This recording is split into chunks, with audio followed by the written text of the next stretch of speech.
তিনি বারবার নবীর কাছ থেকে দোয়া চাওয়া নিচ্ছেন। রাসূল সব রাজি হয়ে গেছেন, জুব্বাও দিলেন।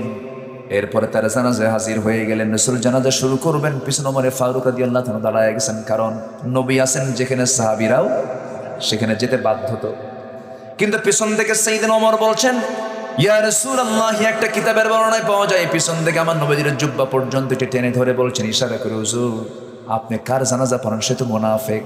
রাসূল বললেন, ওরে আমার ওমর, তুমি আমাকে বাধা দিও না, আমার সাহাবীটা বড় আবদার করেছে, আমি তার আবদারটা পূরণ করার জন্য আসছি, জানাজা পড়ায় দেই। জানাজা পড়ালেন আমার রাসূল, সঙ্গে সঙ্গে আল্লাহ তাআলার পক্ষ থেকে আয়াত নাযিল হয়ে গেছে, ৭০ মাররাতান, আপনি যদি ৭০ বার দোয়া করেন, ফালান ইয়াগফিরাল্লাহু লাহুম, আল্লাহ তাদেরকে মাফ করবেন না।